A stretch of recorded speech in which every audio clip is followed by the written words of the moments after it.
Os hackers são os foras da lei da era da informática, bisbilhotando, roubando, espalhando vírus.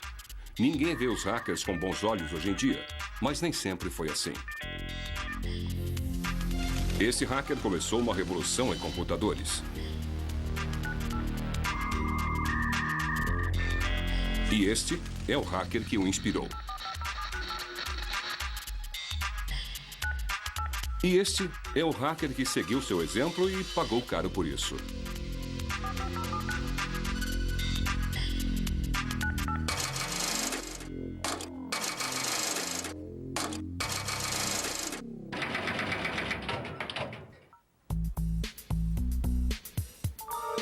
Esses três rebeldes tecnológicos são os pioneiros dos hackers. Para Steve Wozniak, ser hacker é inventar. Nós fizemos a diferença para a humanidade com esses computadores pequenos. Para John Draper, ser hacker é experimentar.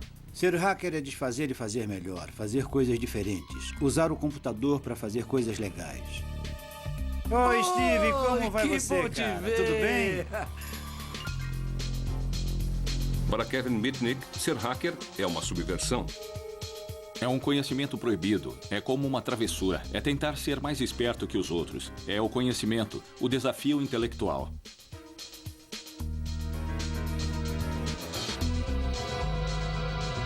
Hacker, na verdade, tem dois significados. Antes era entrar nos computadores ou algo assim. Eram uns caras que sentavam a noite toda com um equipamento emprestado e podiam tentar conseguir o programa perfeitamente. Suas histórias revelam como os hackers eram os heróis da revolução do computador, mas tornaram-se foras da lei no mundo que eles mesmos criaram. Oi. Oi? Pra que serve esse fio aí? Bom, isto é um fio de telefone. Vai da sua casa até aquele poste grande ali. Nós imaginamos que hacker é só com computadores, mas isto não teria sido possível sem a rede de telefones e foi aí que tudo começou. Em 1970, John Draper tinha acabado de sair do serviço militar e estava estudando engenharia eletrônica quando se deparou com um mundo secreto. Tudo começou com um telefone de um cara chamado Danny que prometeu revelar os segredos de uma nova onda, a pirataria do telefone. Ele começou a explicar sobre a pirataria de telefone. Eu disse, o que é pirataria de telefones? E ele me explicou, bom, a gente brinca com telefone? Eu disse, eu entendo. E disse, mas o que a gente faz com o telefone? E ele disse, bom, desvendamos o sistema. E a gente pode fazer ligações de graça? Ele disse, bom, por que você não vem aqui? Tem uns amigos que querem conversar com você. Quando cheguei lá, o pai dele atendeu a porta. Eu falei, queria falar com o Danny. E ele, vem comigo. Ele me levou para uma sala escura como um breu. Eu perguntei, o senhor podia acender a luz? E ele, são todos cegos, não precisam de luz. Então começamos a conversar e eu disse, me mostra como é que se faz uma ligação de graça. Eu estou realmente interessado. Nós sabíamos, claro, que era ilegal e acho que por isso era muito excitante. Não era apenas roubar da companhia telefônica, era o desafio técnico de poder fazê-lo. Numa época em que os interurbanos eram um luxo, os piratas telefônicos acharam uma forma de fazer isso de graça. As redes telefônicas eram controladas por tons. Entrar seria fácil com equipamento adequado. E isso veio na forma de um brinquedinho que vinha num pacote de cereal matinal. Este brinquedinho aqui, o apito do Capitão Crunch, se tamparmos este buraco bem aqui assim, são 2.600 Hz. Quando assopramos o apito no telefone, este som agudo é o aviso vindo do outro lado, dizendo que nós estamos prontos para processar a ligação. Com o apito do Capitão Crunch, os piratas conseguiram ter o controle das linhas telefônicas a qualquer hora e em qualquer lugar. Na verdade, uma das coisas que fazíamos era ir ao aeroporto, ficar caminhando e soprando o apito perto de telefones públicos. E fazer as ligações caírem. Na época que as ligações eram feitas pelas telefonistas, a pirataria do telefone era impossível. Mas com as mesas telefônicas humanas sendo substituídas por sistemas mecânicos, sons diferentes eram usados para acionar os interruptores. Para os piratas do telefone como Capitão Crunch e Danny, o sistema telefônico era um parque de diversões tecnológico enorme, cheio de sons e interruptores para explorar. 30 anos depois, eles se encontram para reviver aqueles tempos. Oi, Danny. Oi, cara. Nossa, há quanto tempo não nos vemos? Como vai indo, hein, John?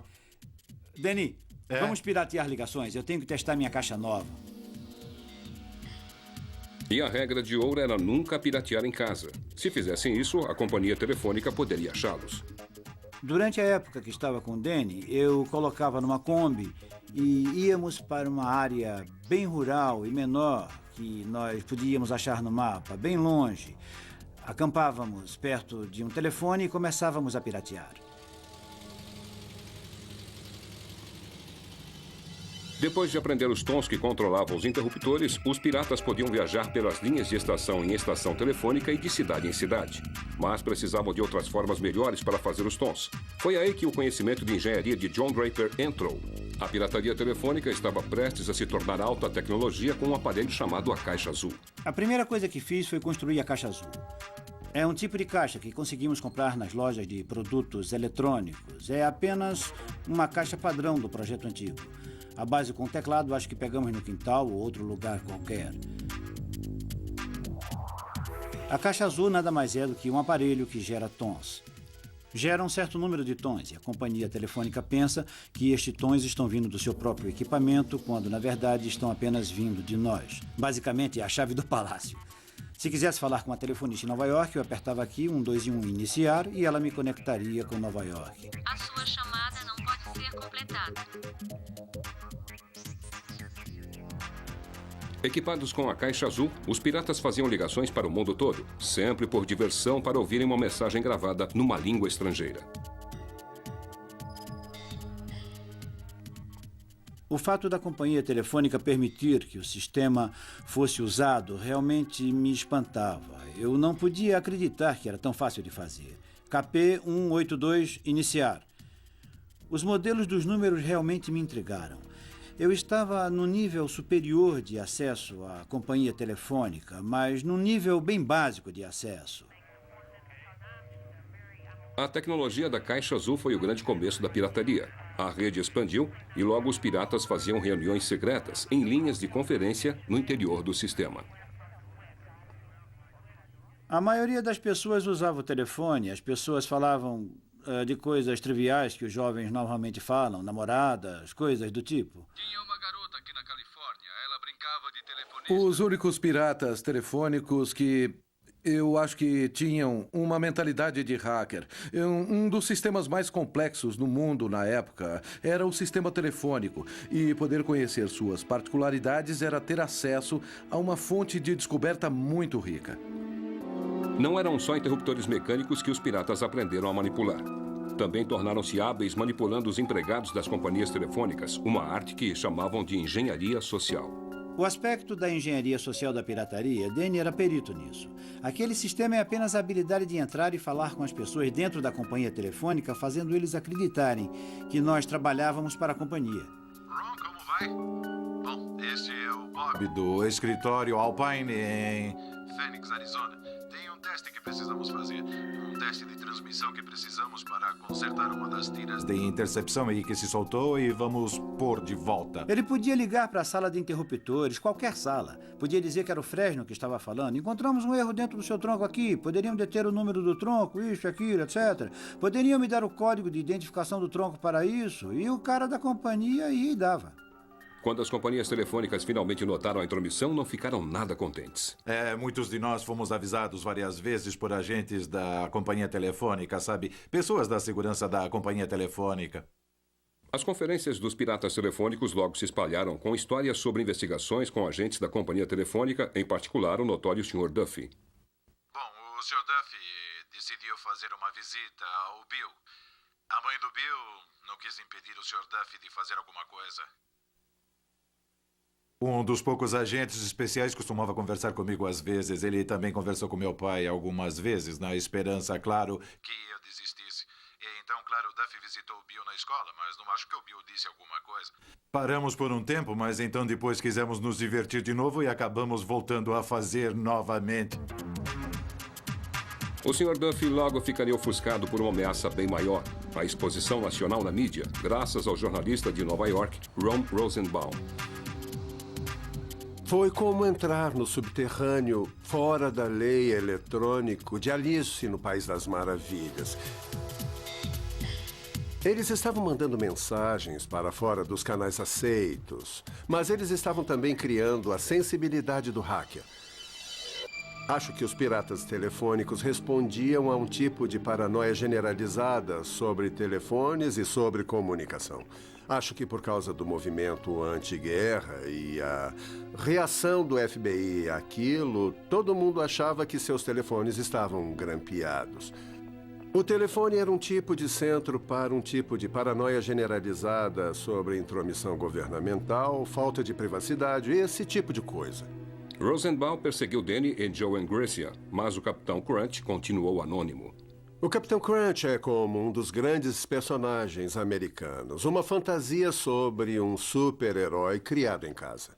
Todo mundo que Ron Rosenbaum entrevistou tinha falado sobre o Capitão Crunch. Então eu liguei para ele e disse: olha, nós realmente gostaríamos que você não publicasse esse artigo porque não vai ser uma coisa boa.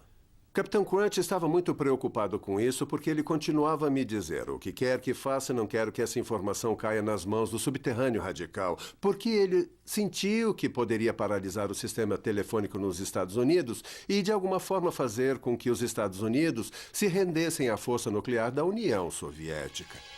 Em outubro de 1971, o artigo de Ron Rosenbaum sobre os piratas do telefone foi publicado na revista Esquire. Eu fui à biblioteca e li o artigo e eu nem pude acreditar, porque era muita exposição. Eu disse: oh, meu Deus. E eu sabia que naquele momento a pirataria como eu conhecia estava acabada. Eu li para o Danny no telefone, li tudo, e todos nós fizemos uma conferência por telefone. Uma das últimas conferências por telefone que tivemos. Eu li o artigo para todos, pois eles não conseguiam ler e não podiam acreditar. Eu disse: vocês realmente estragaram tudo. Vocês não deviam ter dado todas estas informações para este cara. Depois do artigo da Esquire, todo mundo aderiu à moda. Oi, pessoal. De quem é o número 2374059? É meu e do Paul. É meu. Toda essa publicidade exagerada depois, e principalmente pela ideia de roubo... por outro lado, era um vandalismo juvenil. Coisas como: eu estou fazendo a coisa errada, não é legal. Mas, por outro lado, era para obter lucro. No nosso plano acelerado para pegar os piratas do telefone, que deu muito certo muitas vezes, descobrimos que alguns eram homens de negócios. Encontramos detetives particulares, corretores, vendedores de automóveis, até mesmo alguns membros do crime organizado. Uma hostilidade atingiu os pioneiros da pirataria do telefone, tão forte quanto atingiu os parasitas. Pessoas de Los Angeles foram presas, pessoas de Seattle foram presas, pessoas de Nova York foram presas. Eles vieram, fizeram muitas investigações e, é claro, todo mundo que foi preso tinha meu número. E eu fui o pivô por causa do artigo.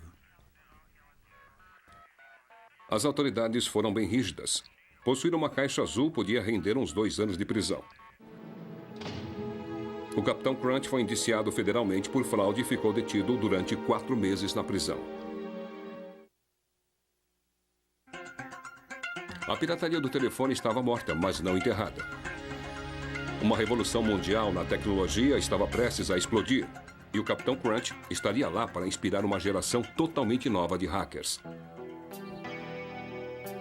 A arte dos hackers tinha começado com uma exploração divertida da rede telefônica, mas isso estava prestes a mudar com a invenção do computador pessoal, uma revolução na tecnologia inspirada pelos próprios hackers. A chave para a revolução toda foi um estudante de engenharia chamado Steven Wozniak, cujo mundo tinha sido virado de ponta cabeça pelo artigo sobre a caixa azul da Esquire. Foi o artigo mais incrível que eu já li. Era sobre engenheiros e técnicos como eu mesmo, enganando as companhias telefônicas e criando redes que ninguém imaginou que existissem. Wozniak ficou tão entusiasmado pelo artigo que ele decidiu construir sua própria caixa azul.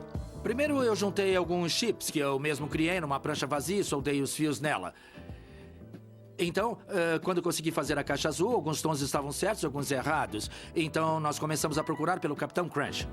Depois de toda aquela exposição na revista Esquire, John Draper estava tentando ficar no anonimato. Ele tinha parado com suas aparições ocasionais numa rádio pirata local. Todos disseram que John Draper era o Capitão Crunch. Então nós colocamos uma ligação no rádio e pedimos que ele nos ligasse. E disseram: ele sumiu de vista depois do artigo na Inquiry. Sabíamos que tínhamos a pessoa certa. Logo depois o telefone tocou.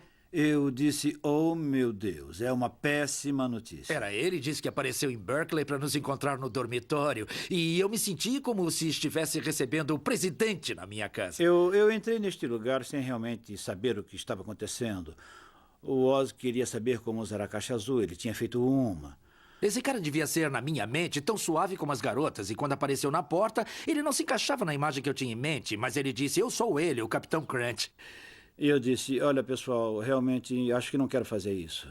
Ele disse, tá legal, tá legal. Nossa, eu me senti como um herói. Eu disse, bom, acho que está tudo bem, porque eu estou num dormitório e seria muito difícil pegarem alguém fazendo esta ligação. E o Oz disse, você consegue ligar para o Papa? Eu disse, acho que sim. Então consegui o número do Vaticano e telefonamos para lá e perguntamos pelo Papa. E disseram, bom, o Papa não pode atender agora. São quase 4 da manhã. Eu comecei a aprender os códigos naquela noite, com o John Draper e com as outras pessoas, as técnicas para enganar telefonistas, e comecei a praticar sozinho durante várias semanas. E percebi que poderia conseguir. E eu acho que eu fiquei meio assustado, pois poderia ser pego. Algumas semanas mais tarde, o carro de Wozniak quebrou. Felizmente, um amigo da faculdade que estava com ele, Steve Jobs, estava com sua caixa azul. Nós íamos tentar fazer uma caixa azul para uns amigos em Berkeley, porque poderiam nos levar para casa. E o Steve fez a caixa azul e uma telefonista entrou na linha e ele desligou assustado. Então, ligou novamente e ela entrou na linha e ele desligou. Então, ficou muito assustado e um policial apareceu. Ele estava no telefone e com uma caixa na mão. Oh, meu Deus!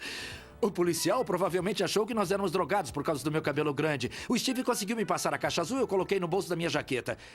E ele disse, o que é isso? Se apertar nos botões, eles fazem tons. Então eu disse, é um sintetizador de música eletrônica. O policial disse, está parecendo estranho para mim. E ele disse, para que esse botão laranja? Aquele que pega as linhas telefônicas. Então Steve disse, é para calibração. Ele disse, o que precisa de calibração? Isso é assustador. Só sabíamos que tínhamos sido pegos. Estávamos no carro deles, os 2 policiais no banco da frente, Steve e eu atrás. E o policial do lado do passageiro virou e... E o policial devolveu para o Oz e disse, um cara chamado Mook te forçou a fazer... O sintetizador Mook. Enquanto Steve Wozniak e o Capitão Crunch bagunçavam com os telefones, homens importantes nas corporações perto do Vale do Silício estavam fazendo grandes avanços na tecnologia de computador. Mas no começo dos anos 70, os computadores ainda eram máquinas grandes e impessoais que serviam corporações grandes e impessoais. Os computadores foram criados para revelar códigos, rastrear mísseis, uso com a guerra. Esta foi realmente a origem do computador moderno. E depois passou para essas grandes empresas de informática, essas complicações. Os computadores eram vistos como coisas que não podiam ser tocadas. Não poderíamos ficar na mesma sala com um computador. Devíamos manter distância, mas ter muito respeito por aqueles que sabem usá-los. Mas o respeito estava escasso. No final dos anos 60, mesmo os engenheiros da computação faziam parte de uma contracultura. Chamavam de hacking. Era uma atitude radical com computadores. As metas práticas ficaram em segundo lugar para o que os hackers chamavam de prazer selvagem da exploração. Um sentimento que os piratas do telefone reconheceriam. A pirataria do telefone estava aprendendo a usar a tecnologia... como penetrar, utilizar e expandir a tecnologia de forma que não estivesse disponível ao grande público. Da mesma forma, os hackers do computador estavam rompendo uma fronteira, aprendendo a explorar computadores e usá-los para fazer coisas que alguns consideravam impossíveis. Para que os hackers conseguissem fazer alguma coisa, teriam que colocar as mãos no computador, o que na época era mais fácil falar do que fazer. Eu falei pro meu pai no primeiro ano de faculdade, algum dia eu vou ter um computador Nova 4K. E ele disse, Steve, é o preço de uma casa, então vou morar num apartamento, mas um dia eu vou ter esse computador. Quando os computadores eram um monte de máquinas barulhentas que custavam $5 bilhões para desenvolver, a ideia de ter um computador pessoal era inconcebível. Por que todo mundo quer ter o seu computador pessoal? É ridículo, é como ter sua própria bomba atômica ou qualquer coisa assim. A bomba veio na forma de um equipamento novo chamado Altair 8800. Um artigo numa revista técnica apareceu introduzindo o Altair, que era um kit de computador que poderia ser montado. Isto animou tanto algumas pessoas em Bay Area que decidiram formar um clube antes mesmo que as partes do computador fossem enviadas, só para falar sobre eles e trocar informações a respeito. E batizaram como Clube do Computador Homebrew. 30 pessoas finalmente passaram uma noite em março de 1975 numa garagem só para ver esta caixa. Entre eles estava Steve Wozniak, e dentro da caixa havia uma rede, que iria fasciná-lo ainda mais do que o sistema de telefone. Sentados numa garagem, chovendo, escuro lá fora, com a porta da garagem aberta para a escuridão externa, todos eles começaram a conversar sobre esses computadores. O Altair era tão insignificante quanto uma caixa. Logo depois de montar e colocar os interruptores, colocamos para funcionar. E então perguntamos, bom, isto é muito legal, mas o que vamos fazer com isto? O que fizeram foi programá-lo para tocar a música Daisy. 15 anos antes, engenheiros de computadores tinham obtido o tom de uma máquina do tamanho de uma casa. Agora, os hackers estavam fazendo isso sozinhos num kit de computador feito em casa. Meu interesse desde aquele primeiro encontro aumentou tanto que a cada 2 semanas a reunião era a coisa mais importante da minha vida. O clube Homebrew logo cresceu demais para a garagem. O hacking de computadores se tornava popular. Alguém levantava e dizia, eu tenho um problema, alguém sabe como resolver isto? Olha, sabem aquele problema que foi mencionado aqui há 2 semanas? Eu achei a solução para ele. Na verdade, era uma troca fenomenal de informações. Eu passava esquemáticos para qualquer um no clube que quisesse. Eu xeroquei toneladas de cópias, porque eu me sentia meio orgulhoso de mostrar meu trabalho. Lee Felsenstein, que tornou-se o moderador do clube, muito conscientemente criou, como uma empresa de hackers, uma divisão total de informação. Não atraiu pessoas de alto nível que foram bem-sucedidas em empresas do tipo executivo. Não foram atraídos engenheiros de verdade. O engenheiro mais durão era bloqueado por um sentimento de que eu tenho que ter permissão para fazer algo que nunca foi feito antes. Estávamos ali porque não precisávamos de permissão. Os hackers começaram a alcançar o impossível, construir seus próprios computadores. A sedução da tecnologia do computador finalmente estava em nossas mãos e realmente tínhamos o controle.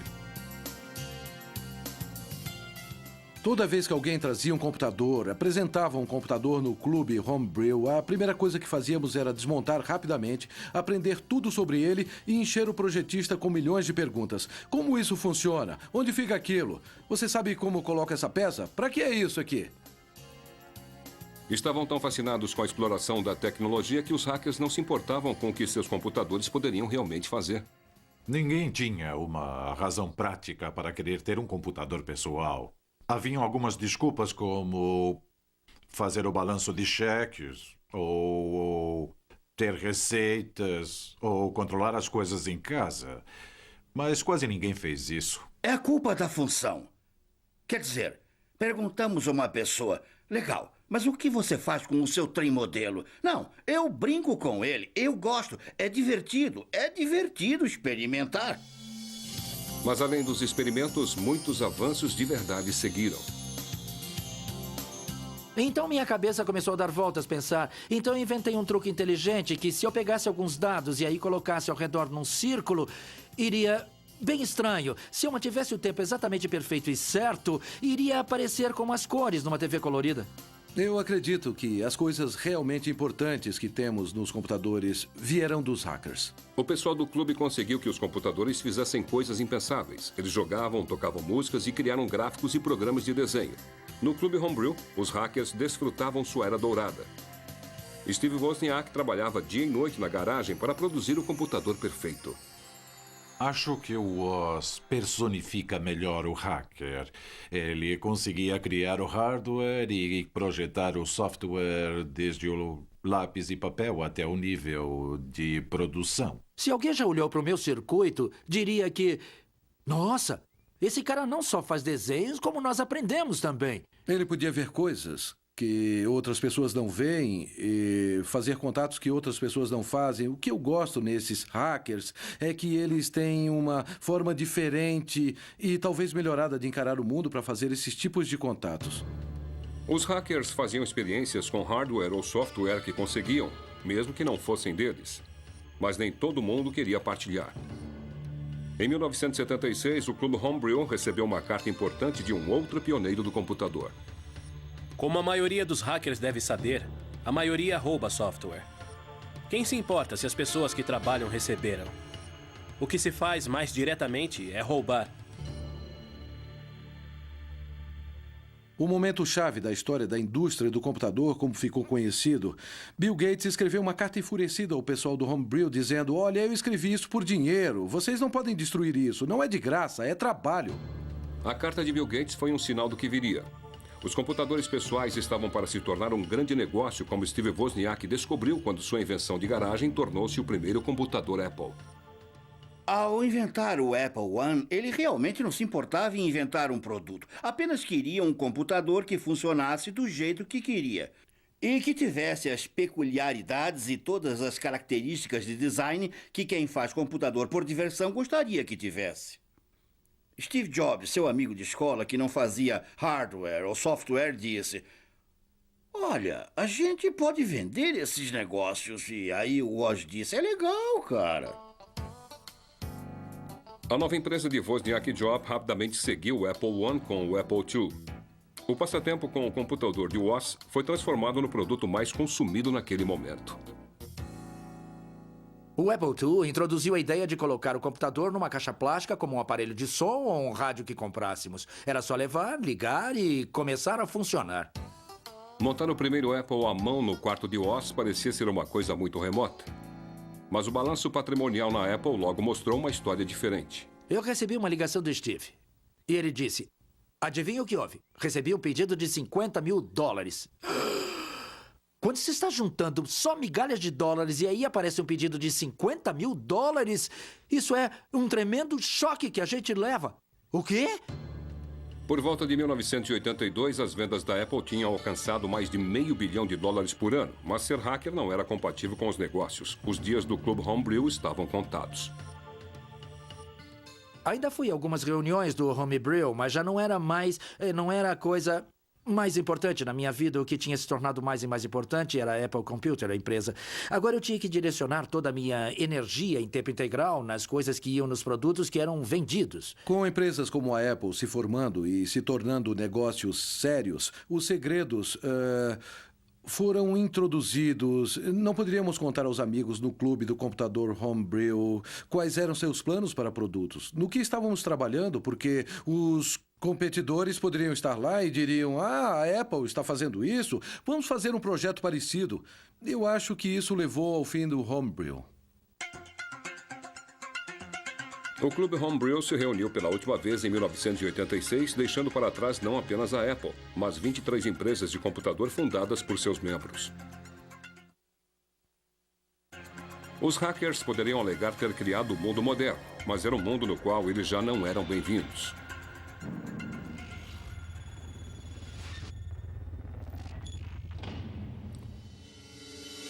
Em 15 de fevereiro de 1995, uma caçada de 2 anos acabou quando agentes do FBI armados procuravam por um criminoso num apartamento na Carolina do Norte.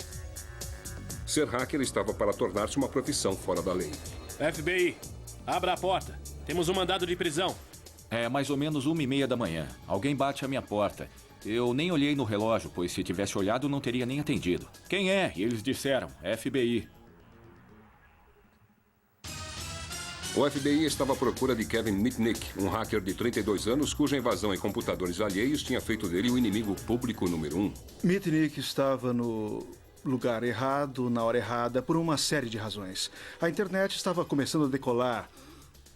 Tinham outros naquela época e acho que Mitnick foi para a mídia e para algumas pessoas do governo um bode expiatório. Foi um verdadeiro testa de ferro. 20 anos antes da prisão de Mitnick, os hackers tinham começado a revolução do computador. Os membros do Clube Homebrew tinham tirado o controle dos computadores das corporações e colocado nas mãos de pessoas comuns.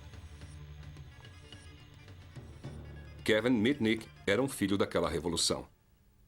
Quando eu estava na escola, tudo era festa, fumar baseado, beber e coisas do tipo. Eu não gostava disso e não era muito socializado por alguma razão. Então eu procurava passatempos que eram basicamente solitários. Para a geração de Mitnick, havia um playground eletrônico totalmente novo para explorar. As corporações e as agências do governo estavam começando a conectar seus computadores. O sistema de telefones oferecia um caminho nestas redes sedutoras. Era como se a rede fosse o universo, jornada nas estrelas, indo onde nenhum homem já tinha ido. A rede de computador, a rede telefônica, indo onde nenhum hacker já tinha estado antes. Ele não tinha seu próprio computador e começou a usar os das lojas Radio Shack. E, na verdade, estava usando os modems nos computadores da Radio Shack para entrar em outros computadores, em outros lugares. A nova geração de hackers se inspirou nos foras da lei eletrônicos do passado, como o pirata do telefone Capitão Crunch. Ele era como alguém que eu ainda me espelhava por causa de sua inteligência e por sua habilidade e conhecimento sobre o sistema telefônico. Como os piratas do telefone, Mitnick utilizou várias habilidades para alcançar seu objetivo. Tão importante como o know-how técnico era a engenharia social, a habilidade de enganar e conseguir informações úteis de empregados insuspeitos. Mas Mitnick levou as coisas um pouco além. Quando tinha 17 anos, ele e seus amigos conseguiram entrar na sede da companhia telefônica e roubar manuais técnicos importantes. Era como se estivéssemos numa loja de doces. Líamos todos os manuais para descobrir como o sistema todo funcionava. O crime rendeu a ele uma pena juvenil. A companhia telefônica ficou irritada que alguém teve a audácia e a coragem de fazer isso, mas não se importou com os procedimentos de segurança e a sua segurança era ineficiente. A prisão de Mitnick fez escola para o futuro. Kevin continuou se metendo em apuros. Ele tinha uma habilidade incrível de ser preso. Mitnick não era o único que se metia em apuros. Oficiais da NASA em Huntsville, em junho passado, chegaram à conclusão de que pessoas desautorizadas tinham penetrado recentemente no computador do Centro Espacial Marshall várias vezes. Eram espertos o bastante para apagar os arquivos dos códigos de acesso. Os hackers, como se designavam, não eram somente espertos, mas arrogantes. Eles deixavam mensagens no computador do tipo: vocês não conseguem me pegar. É quase uma coisa biológica. Eu acho que as pessoas têm talento ou não para ser hackers e podemos notar isso nos jovens. Alguns veem o computador e dizem: meu Deus, é assim que finalmente posso me expressar como eu quero. Os grampos de telefone levaram o FBI até as casas de 4 adolescentes, todos da mesma escola. Foi onde Michael Strickland diz ter conseguido o número do computador da NASA. E foi colocado numa lista um número de modem comum de Huntsville, que obviamente estava errado.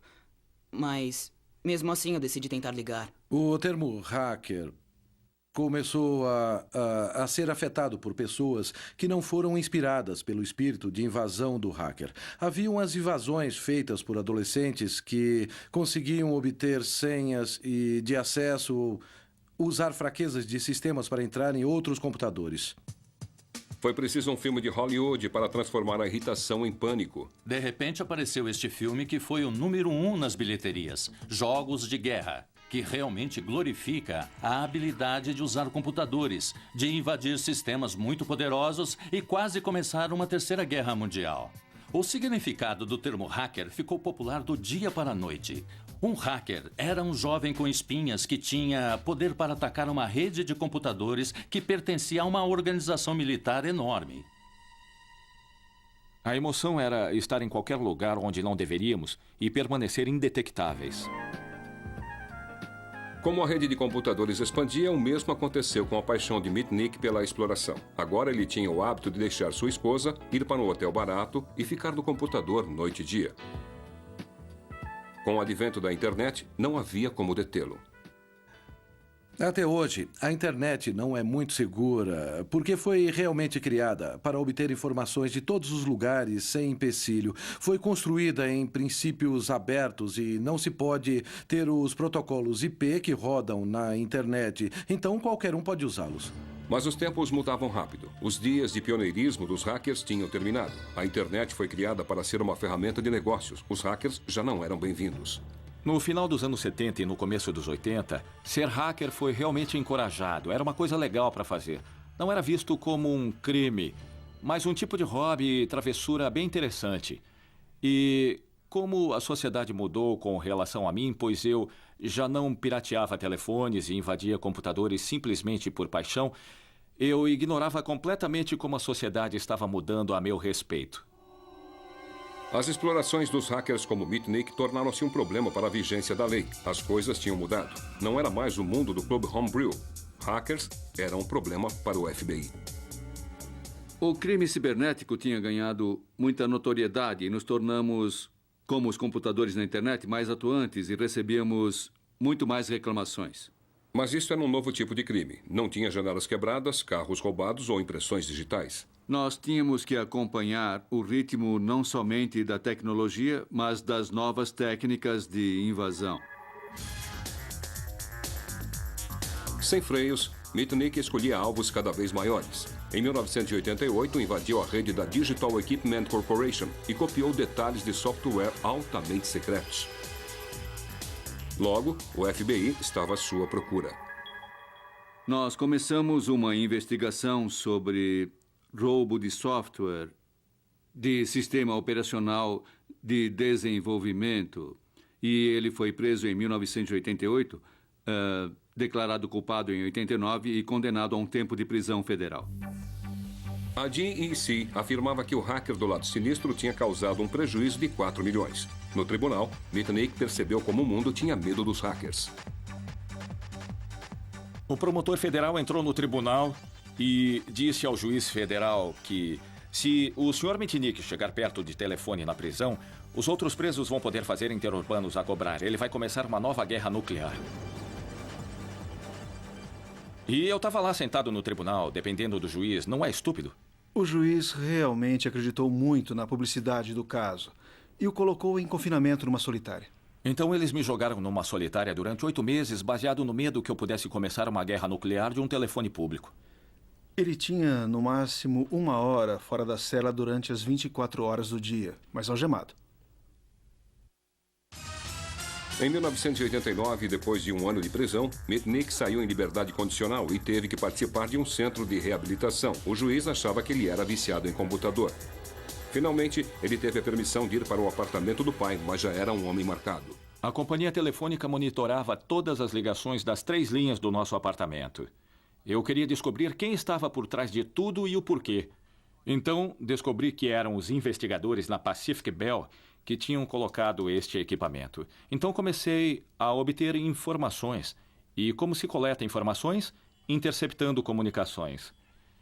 Então, consegui as senhas de voz do sistema de voz deles, como a gente tem um para as nossas casas. Eu ouvia as mensagens e tentava obter qualquer informação que tivessem se estivessem falando de mim. Bom, o governo caracterizava isso como violar um computador.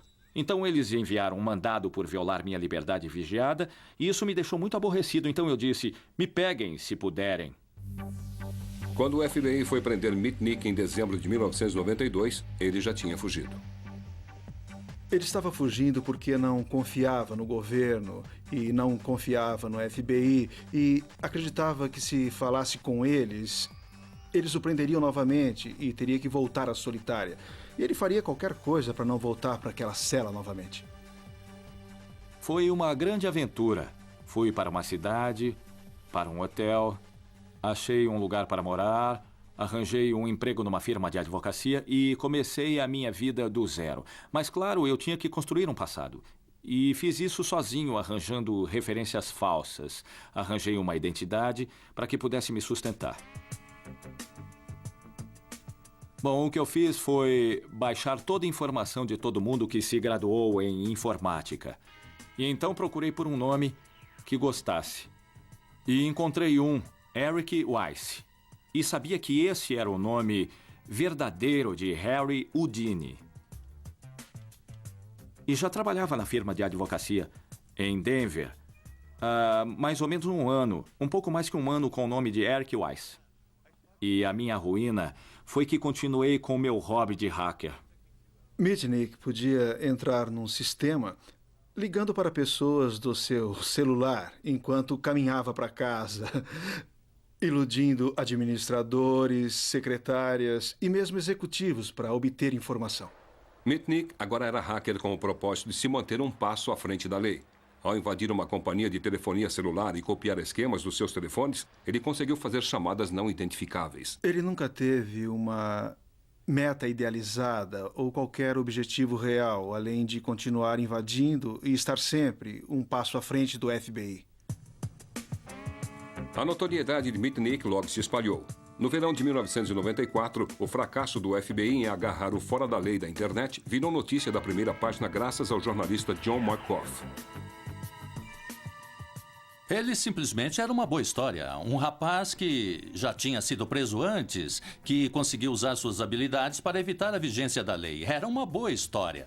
Ele criou o mito de Kevin Mitnick, o John Dillinger do espaço cibernético. Eu acho que tinha mais de 60 alegações sem fundamento, confirmadas como fatos, tais como invadir a Arad, alegar novas histórias falsas sobre o Security Pacific Bank, grampear o FBI. O retrato que Markoff fez de Mitnick aumentou o medo crescente de homens de negócios e membros do público que estavam ficando acostumados à ideia da vida online. Isso foi na época em que a internet estava sendo comentada, a rede mundial estava aparecendo e as pessoas estavam dizendo: nós podemos usar isso na nossa vida e nos negócios.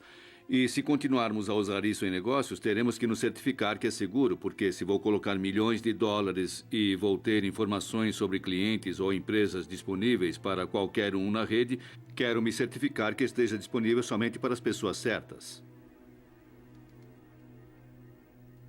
Todos nós confiamos nos computadores nas nossas vidas diárias. Transporte, banco, Wall Street. De alguma forma, um computador nos toca em tudo o que fazemos. Quando pegamos o telefone, é um computador. E as pessoas não têm muita intimidade com a tecnologia. Acham que é uma coisa mística e mágica que alguém lá longe, que é o inimigo público número 1, pode manipular e arruinar tudo. Quando o FBI encontrou o inimigo público número 1, ele estava vivendo na Carolina do Norte sob o pseudônimo de Tom Case. FBI, abra a porta. Temos um mandado de prisão. Estão procurando a pessoa errada. Podem checar a caixa de correio lá embaixo. Imediatamente fui para o telefone e avisei minha família onde estava, porque eles não tinham nenhuma ideia que eu estava na Carolina do Norte. Liguei para o meu advogado... Só um minuto. E avisei a ele que o FBI estava na minha porta. Acabei abrindo a porta e me perguntaram: quem é você? E assim que eles entraram, disseram: você é Kevin Mitnick? Eu disse: não, sou Tom Case. E por que estão na minha casa? Não checaram as caixas de correio antes de entrar sem pedir licença? Eu banquei o ingênuo e o irritado. Vocês têm um mandado? E se você for um Kevin, nós temos. E eu não sou esse tal de Mitnick. Onde está o mandado? Aí eles disseram: temos que levá-lo para a sede do FBI, tirar suas digitais e ver se você é ele ou não. Aí eu disse: sem problema, tudo bem. Pode me dar seu cartão e me diga que horas querem que eu esteja lá de manhã e estarei lá. E eles: não, queremos que você vá agora. Não queremos que apareça lá mais tarde. E disseram: prendam ele, algemem ele. E fui preso. Mitnick estava de volta atrás das grades, desta vez com 25 acusações de fraude de computador e telefone. O caso era tão complexo que Mitnick passaria 4 anos e meio numa cela antes do julgamento. Ele foi levado para uma prisão municipal, ele foi espancado. Muitas coisas foram feitas para que percebesse que o governo estava jogando pesado. O governo deixou claro que podiam indiciá-lo em jurisdições diferentes, que poderia ter que enfrentar vários julgamentos. Não tinham prova contra ele por muito tempo. E o único julgamento que Kevin Mitnick teve foi do New York Times e da mídia. Mitnick foi acusado de roubar 80 milhões de dólares em software das companhias que tinha invadido. Em sua defesa, ele afirmou que, na visão de um hacker, copiar software não era roubo. Para cometer fraude de computador ou telefônica, é necessário privar alguém de dinheiro ou propriedade. Bom, dinheiro não era o problema no meu caso, e propriedade. Como privar alguém de propriedade fazendo cópias? Estamos realmente tirando alguma coisa de alguém? Então é muito estranho. O governo nunca provou, ou foi provado, que eu tinha a intenção de usar ou revelar aquelas informações. Elas eram o troféu, eram a prova do hacker. Mitnick pode ter sido um herói folclórico para os hackers, mas outros não viram desta forma. Eu acho que os termos do jogo mudaram dramaticamente e o tipo de justificativa moral que podemos também fazer para o hacker. De certo modo, aquele espírito realmente fazia sentido com um mundo novo e acho que realmente não é possível justificar hoje da mesma forma. Em 1999, Mitnick foi condenado a 5 anos de prisão. A maior parte ele já tinha cumprido enquanto esperava pelo julgamento.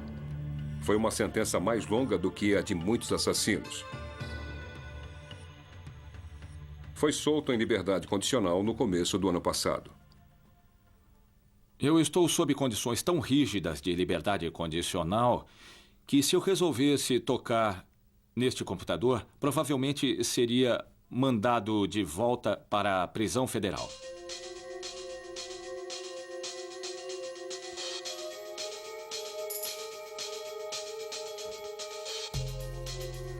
Kevin Mitnick pode ter sido banido dos computadores, mas ele pode se juntar com seus hackers heróis, Capitão Crunch e Steve Wozniak. É mais sensacionalista fazer com que os hackers sejam vistos com medo e como uma ameaça às nossas vidas, nossa segurança, dinheiro e tudo mais.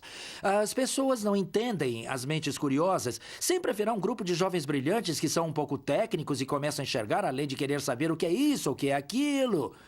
Esses pioneiros acham difícil aceitar a ideia de que os hackers sejam fora da lei. Mas o mundo mudou e tudo que sobrou são boas lembranças e relíquias dos velhos tempos. 30, 40 anos atrás, mais ou menos isso. Isso não traz antigas lembranças? Sim, traz, sim. Eu não trocaria nada nesse mundo pelo sucesso da Apple, exceto aquele ano que eu não desisti, aquele ano em Berkeley. Antes disso, houve o apito de um certo Capitão Crunch.